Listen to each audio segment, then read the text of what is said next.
Elena Bennett had always lived with grace, humility, and intelligence.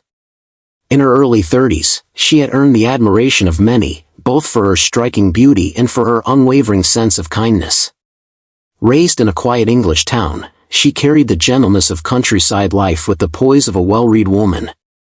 Her marriage to Victor Langford, a billionaire entrepreneur whose face graced magazines and whose business empire stretched across continents, seemed like the ultimate fairy tale. The wedding had been an opulent affair in the south of France, and their honeymoon was spent drifting through the Mediterranean on a private yacht. To the world, Elena was the luckiest woman alive, dripping in diamonds, attending charity galas, her hand always tucked gently inside Victor's as the cameras flashed. But what no one knew was that behind every public smile lay a whisper of doubt, and beneath her designer dresses, she carried a truth too heavy to bear alone. In the confines of their palatial London estate, Elena felt less like a wife and more like a well-dressed prisoner. Victor had a way of making control look like care, and manipulation sound like love. At first, the signs were subtle. He chose her clothes, he rewrote her opinions in interviews, he dictated when and where she could travel. But it wasn't until she discovered she was pregnant that the true darkness of her husband revealed itself. What should have been a moment of shared joy was met with cold calculation. That night, as she stared at the positive test alone in their marble bathroom, she whispered to herself, "He won't want this." She wasn't wrong. Her perfect life, so delicately built, was beginning to crack. What would you do if the man who vowed to protect your child, paid to erase them? Victor Langford was the kind of man who turned heads when he entered a room, not just because of his wealth, but because of the powerful presence he carried. At 38, he was in the prime of his life, tall, impeccably dressed, and always composed. With storm-gray eyes that seemed to read every weakness in a person, and a voice smooth enough to convince anyone of anything, Victor had built an empire on charm, ruthlessness, and an unmatched sense of strategy. He wasn't just rich, he was respected, feared, envied. From high-rise boardrooms in London to private clubs in New York, Victor was a name that commanded attention. But behind the glossy magazine covers, luxury cars, and red carpet appearances, there was a man who needed complete and absolute control over everything in his life, especially the people closest to him. Perfection, for Victor, wasn't a goal, it was a demand. He curated every detail of his world. His home looked like a showroom, his staff operated like military personnel, and his wife, Elena, was expected to behave like the flawless jewel in his crown. He would monitor her wardrobe, correct her speech, and subtly question her every choice under the guise of love. If she wore something too simple, he'd suggest something more refined. If she spoke passionately about something he didn't approve of, he'd tilt his head, smile faintly, and say, "Let's not sound too emotional, darling."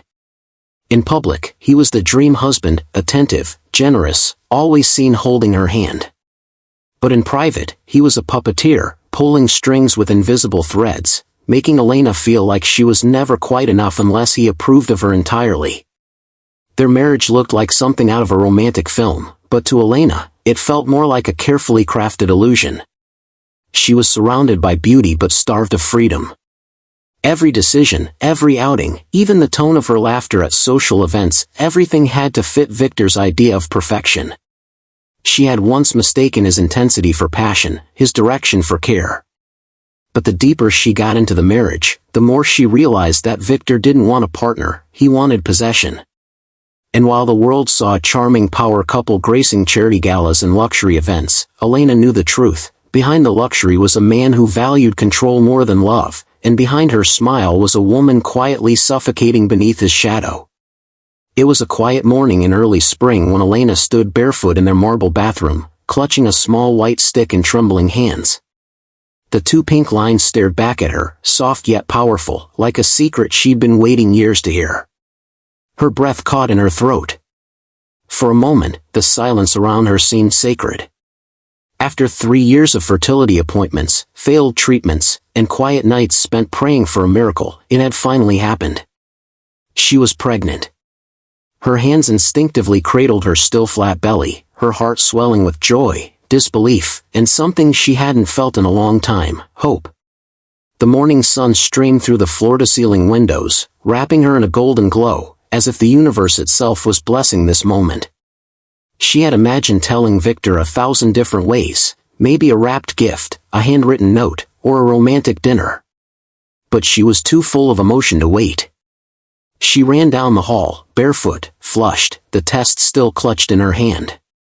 Victor was in his home office, hunched over contracts and market reports, sipping from his usual espresso. When Elena burst in, he barely looked up at first.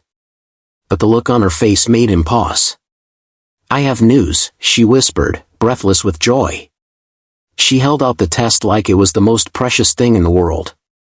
He stared at it, eyes narrowing slightly. The room held its breath. A second passed. Then another. But instead of excitement, instead of standing up to hold her and spin her around like she had dreamed of so many times, Victor's expression darkened. He set the espresso down slowly, his jaw tight. "Now," he said coldly. "This isn't the time, Elena." She blinked, confused. "What do you mean? We've wanted this for so long." But he shook his head, rising to his feet, towering over her now. "You've wanted this," he said.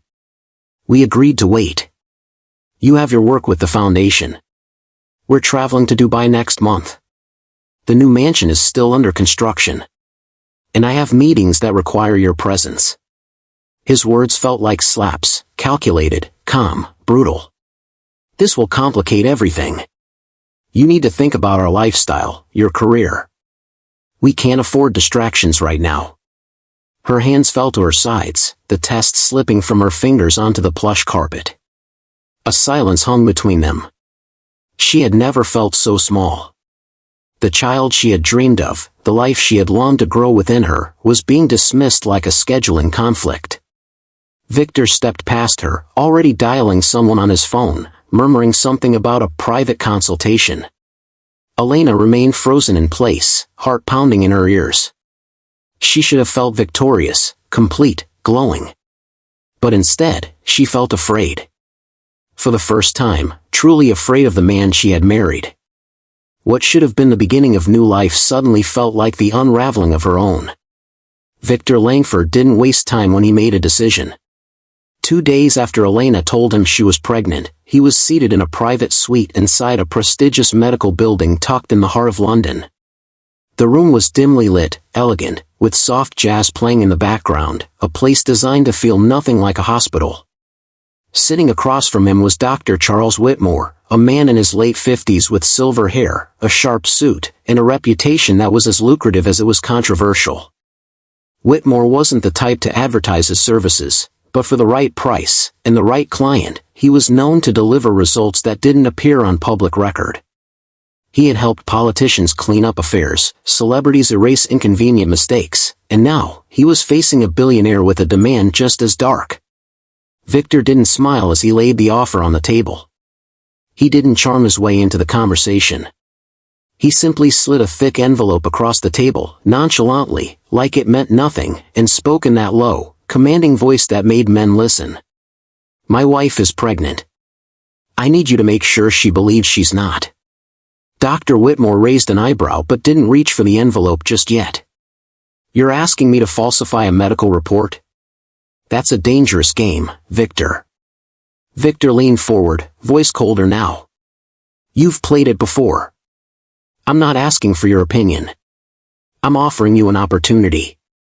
The ultrasound image never reaches her. The lab results show complications. You tell her there's no heartbeat, and you document a natural loss. Quiet. Clean. No questions." Whitmore hesitated, his fingers finally grazing the envelope, feeling its weight. Victor continued, "She's too emotionally attached. She doesn't see the bigger picture. She'll ruin her life trying to raise a child right now. It's not the time. I'm protecting her. I want to spare her the pain of doing this the hard way. If we handle this my way, she can grieve, move on, and refocus her energy where it's needed." There was no flicker of empathy in his tone. This wasn't about sparing Elena pain, it was about removing a variable he couldn't control. Whitmore finally nodded, sliding the envelope into his coat pocket. "It won't be easy. She's smart. She'll ask questions." Victor stood, adjusting his cufflinks with precise movements. "Then be smarter. You'll schedule the next appointment, perform the scan, tell her what she needs to hear, and I'll take care of everything else. You've done worse for less, doctor." He left the room without waiting for a reply. As the door closed behind him, Dr. Whitmore exhaled slowly, already regretting what he had agreed to. But for men like Victor Langford, regret was a foreign concept. He didn't view this as deception. In his mind, it was damage control. A necessary lie to preserve the life he had crafted. And Elena? She was just another piece in the puzzle, one he believed he could move without consequence. Elena tried to trust. After all, she had no reason not to believe her husband or her doctor, or at least that's what she kept telling herself. But from the moment she stepped into Dr. Whitmore's office for her second appointment, something felt off. He was no longer the gentle, reassuring physician she remembered from their fertility journey. His tone was clipped, his eyes avoided hers, and the warmth in the room had evaporated. He rushed through her checkup, barely allowing her to ask questions. When she inquired about the baby's heartbeat, he hesitated, too long, and then replied with a vague, "We'll look into that during the next visit." No ultrasound, no congratulations, no comfort. Just a strange silence and a quick prescription for vitamins she'd never heard of. She left the clinic that day with a knot in her stomach and a sense of unease she couldn't explain. Over the next week, Victor's behavior only added to her suspicion. He seemed more attentive than usual, but it wasn't the right kind of attention. He didn't ask about the baby or how she was feeling. Instead, he scheduled spa appointments for her, sent her out on shopping trips with her assistant, and encouraged her to rest as much as possible. "You need to take it easy," he said with a smile that didn't reach his eyes. "Stress isn't good for the body." It sounded caring, but to Elena, it felt like he was trying to keep her distracted. Every time she mentioned a baby book or started to plan the nursery, he brushed it off or changed the subject. It was like the pregnancy didn't exist at all in his world. Then came the call from the clinic. A nurse informed her that her latest scan showed abnormal results and that she would need to come in immediately. No further details. Just a cold, clinical directive that left her dizzy with confusion. When she arrived, Dr. Whitmore sat her down, expression unreadable. "I'm sorry, Elena," he said softly. "There's no heartbeat." Just like that. No scan, no explanation, no support. She wasn't even shown the image. Something snapped inside her. Her instincts, so long silenced, suddenly screamed. This wasn't grief, it was alarm. Nothing felt real. Nothing made sense. And in that moment, Elena knew someone was lying to her. And she had to find out why. The disbelief burned in Elena's chest long after she left Dr. Whitmore's office. The words "no heartbeat" echoed in her mind like a cruel joke, but nothing about the moment had felt real. No images were shown. No heartbeat sound was attempted. No second opinion was offered. Only vague explanations and rushed sympathy. It didn't feel like tragedy, it felt like theater. And Elena, for the first time in her life, realized that her instincts were no longer whispering, they were screaming. Victor was hiding something. She could feel it in his carefully measured words, in the way he never looked her in the eye anymore, in how he had suddenly become obsessed with making sure she rested, relaxed, disconnected. It was like he was managing her, not loving her. That night, as she lay in bed beside the man she once thought she could trust with her life, Elena made a decision. If no one would give her answers, she'd find them herself.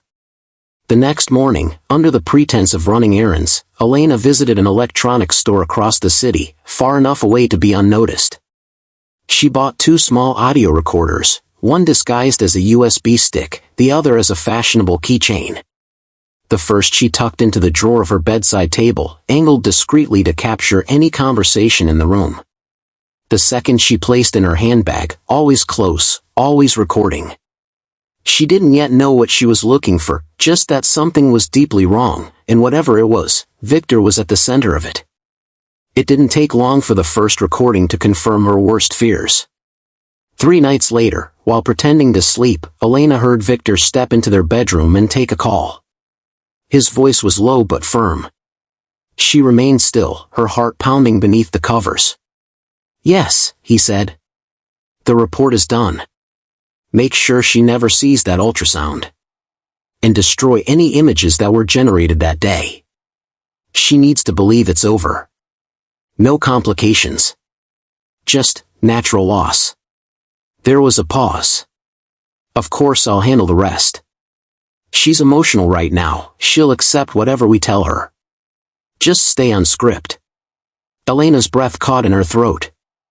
Her hands shook as she realized he hadn't just lied. He had planned everything. Over the next several days, Elena became a quiet hunter. She carried the recorder with her everywhere, during appointments, during car rides, even during their dinners at home. Victor had no idea she was listening, archiving every moment like evidence in a trial.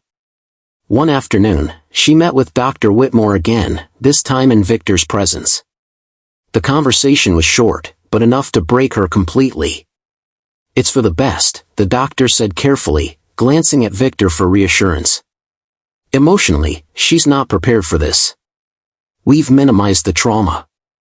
It's the kindest way." Elena kept her face neutral, but her nails dug into her palms. It was all there. Their voices. Their lies. Their manipulation.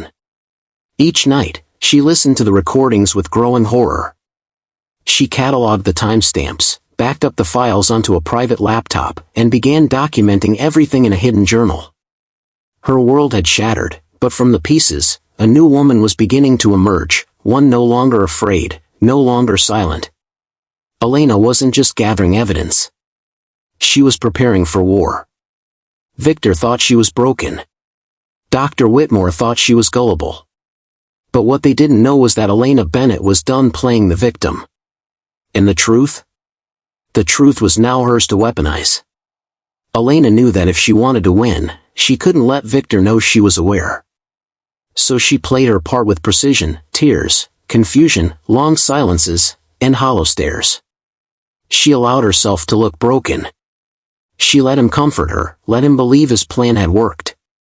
She cried quietly during dinners, avoided mirrors, and murmured about loss and grief. Victor, ever confident in his own cunning, didn't suspect a thing. In fact, he seemed relieved. He even began to act warmer, more attentive, bringing her tea in the mornings and encouraging her to take a trip to the countryside to heal. But behind Elena's glassy eyes was a sharp mind working tirelessly to stay 2 steps ahead. She wasn't grieving, she was strategizing. On the 4th night after the staged miscarriage announcement, Elena locked herself in her home office and pulled out an old contact card she'd kept buried in her memory box. It belonged to Liam Cross, her childhood best friend. They had once been inseparable, sharing secrets in the fields behind her parents' home, sneaking out for late-night talks, dreaming of futures that felt far away.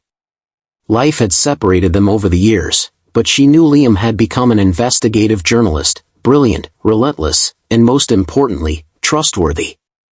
She didn't call. She didn't text. She sent him a single email with the subject line, "I need help. Life or death." Attached was a short voice clip, Victor saying, "Make sure she never sees that ultrasound." Liam called within the hour. His voice was the same, steady, calm, familiar. He didn't ask for the whole story. He didn't need to. He heard enough in her voice to know this was serious. The very next day, they met in secret at an old bookstore tucked inside a quiet alleyway near Hyde Park. Elena brought the USB stick with the audio files. Liam brought a burner phone, a notepad, and his unwavering loyalty. They sat in a back corner for hours, heads close, whispering plans between dusty shelves and creaky floors. Liam agreed to help her investigate, covertly, quietly. He would trace Dr. Whitmore's past cases, speak to former staff, and look for patterns. Elena, meanwhile, would continue to play her role at home while slipping away to access the clinic's patient database under the guise of follow-up appointments. Over the next week, they worked like shadows. Liam hacked into encrypted patient files from a laptop hidden in his flat. Elena took photos of printed records, noting altered lab results, missing scans, and forged signatures. They discovered that Elena's file had been modified 2 days after her initial scan, her real report deleted, replaced with one confirming natural fetal demise. There were no images of the fetus, no heartbeat logs, nothing to verify a real miscarriage. It was proof of fraud, and they were building a case strong enough to crush Victor Langford's empire. Elena didn't cry anymore. She didn't shake or stumble. She was clear-eyed and determined. This wasn't about revenge, it was about justice. For her unborn child. For herself. And for every woman who had ever been manipulated by a man who thought money could erase truth. It started with a whisper, an anonymous tip sent to Liam's editor at one of the country's most respected investigative outlets. The email contained no signature, no identifying details, just a short message: "This recording belongs to Victor Langford. It involves falsified medical records and manipulation of a pregnancy. You'll want to hear it." Attached was a 1-minute audio clip, time-stamped, crystal clear. In it, Victor's voice was unmistakable, calm, calculated, and damning. "Make sure she never sees that ultrasound. She's too emotional to handle this. Just file it under natural loss, and I'll cover the rest." The words were cold. Detached. Chilling. Within hours, the recording was verified, and by morning, it had exploded across news channels, social media, and every major publication in the UK. The headline was everywhere: "Billionaire Victor Langford accused of faking wife's miscarriage, leaked audio suggests medical fraud." Victor's pristine public image, long crafted with money and media power, began to unravel at the seams. Overnight, his name transformed from gold to scandal. Board members from his companies demanded answers. Investors panicked. High-profile friends distanced themselves. Talk shows debated the ethics. Twitter raged with hashtags like #JusticeForElena and #VictorExposed. Elena watched from the safety of Liam's apartment, her face pale but eyes sharp, knowing this was only the beginning. She hadn't revealed her identity yet. The world didn't know it was her voice in the background of the tape, crying softly. That revelation would come later, when it mattered most.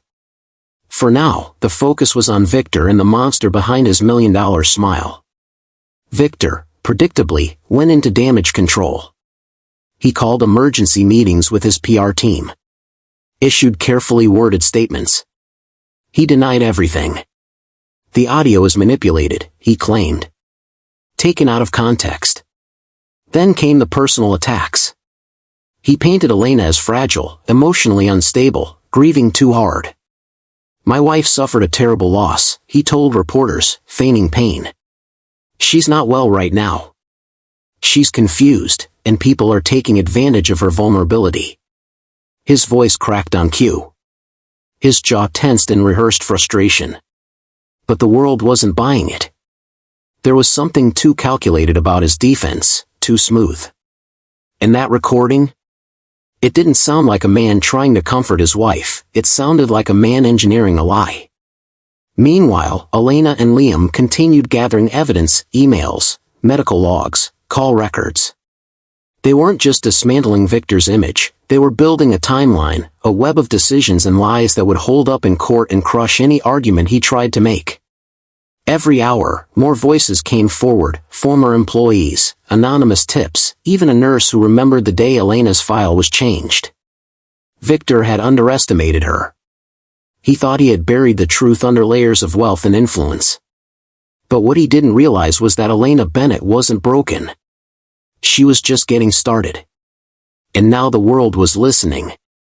The press conference was scheduled for noon, but by 10 o'clock, the steps outside the historic Courtney Hall were already overflowing with journalists, cameras, microphones, and a sea of curious onlookers.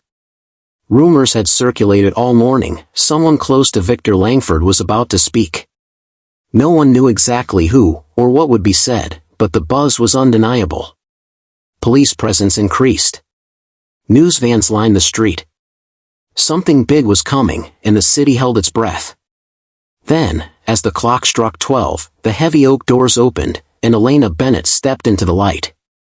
She wore a simple ivory dress, elegant but understated, her long brown hair pulled back from her face. There was no makeup to hide the exhaustion in her eyes, no jewelry to distract from her message. But there, round and undeniable, was the small swell of her belly. Visible. Proud. Alive. The murmurs among the crowd erupted into shocked gasps and camera flashes. The woman who had supposedly lost her child was, clearly, very much still pregnant. And standing taller than she ever had before.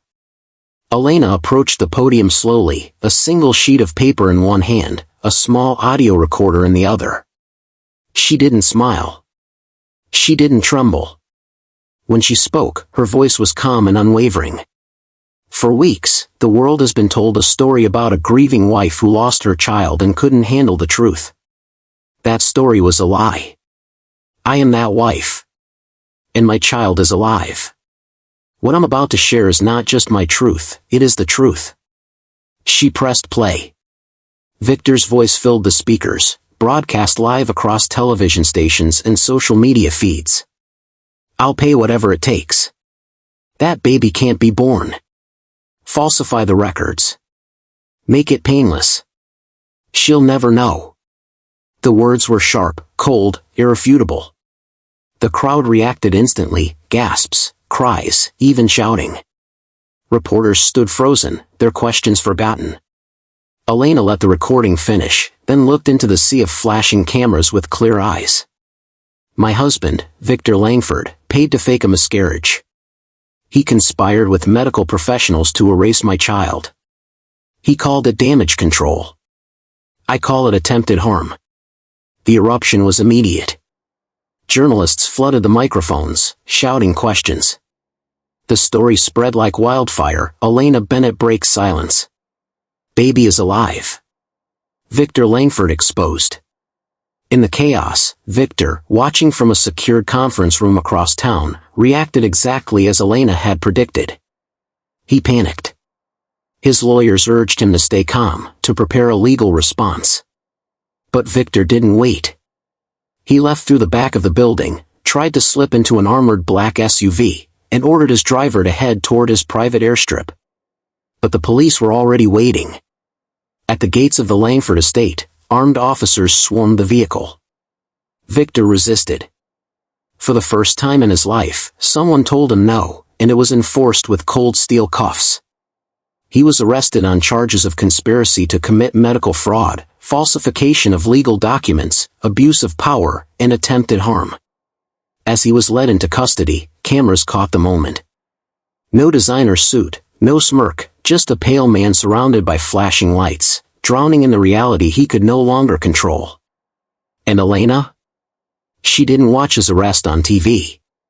She went home, curled her hands around her belly, and whispered softly to the life inside her, "You're safe now." The world had finally seen the truth. And justice, at last, had begun. After months of sleepless nights and relentless pressure, the day Elena gave birth to her daughter arrived like a burst of sunlight through a stormy sky. In a small, private hospital room, surrounded by a handful of trusted medical staff, she held her newborn for the first time. The baby's skin was soft and warm, her tiny fingers curled instinctively around Elena's hand. They named her Isabel Rose Langford, a symbol of hope, resilience, and new beginnings. Tears streamed down Elena's face as she whispered promises to protect Isabel with every fiber of her being, to give her a life free from fear, manipulation, and deceit. The months of fear and betrayal melted away, replaced by a fierce love and determination that gave Elena strength she never knew she had. Elena's journey, however, was far from over. The nightmare she had endured became a catalyst for change. Drawing from her pain and courage, she founded the Isabel Rose Foundation, a non-profit dedicated to protecting women from abuse, coercion, and medical manipulation. The foundation aimed to provide legal aid, counseling, and safe havens for women trapped in toxic relationships, especially those targeted by powerful men who used money and influence to silence them. Elena's mission was clear: no woman should suffer in silence, no child should be erased by greed, and no truth should be hidden behind lies. She spent countless hours building the organization from the ground up, leveraging her platform to raise awareness, challenge corrupt medical practices, and push for stricter laws protecting patients' rights. Throughout this turbulent time, Liam Cross remained her steadfast rock. Though their bond had deepened since the early days of their secret collaboration, it wasn't love, at least, not yet. Liam was her ally, her confidant, and her protector in the chaotic world of media scrutiny and legal battles. He offered calm counsel when her emotions threatened to overwhelm her and celebrated each small victory with genuine joy. Together, they navigated the difficult terrain of public life, private healing, and the fight for justice. Elena often thought back to their childhood days, marveling at how fate had brought them back together at the moment she needed him most. As weeks turned into months, Elena embraced her new identity, not just as a mother, but as a beacon of strength for countless women. She spoke at conferences, appeared in interviews, and authored articles that called out injustice with fearless honesty. Her story inspired survivors everywhere, reminding them that even in the darkest moments, hope could be found. Holding Isabel close, Elena smiled softly, knowing that this was only the beginning of a life rebuilt, not just for her daughter, but for every woman who would walk through the doors of her foundation seeking refuge in truth. Victor Langford's fall from grace was as swift as it was total. The courtroom was packed, the evidence undeniable. The judge handed down a sentence of 25 years for conspiracy, medical fraud, and attempted harm. As the gavel struck, sealing his fate, Victor's carefully constructed world crumbled completely. No boardroom power, no luxury cars, no media spin could save him now. He was just a man, stripped of status, locked behind cold steel bars. In prison, the walls were silent but relentless. Victor spent long hours alone in his cell, the hum of the fluorescent lights the only company. Every day, he watched the news on a small, battered television mounted in the common room. There, on the screen, was Elena, stronger than ever, radiant with the light of motherhood and purpose. She spoke passionately at rallies, smiled in interviews, and carried herself with a dignity he could never understand. The world admired her resilience, her courage, and the life she had built from the ashes he had tried to burn. Each glimpse of her success was a quiet torment, a reminder of everything he had lost. One evening, in the dim light of his cell, Victor pulled a worn photograph from the depths of his wallet, a picture of Elena, taken years before their marriage when her smile was carefree and unguarded. He stared at it for a long moment, tracing the lines of her face with a trembling finger.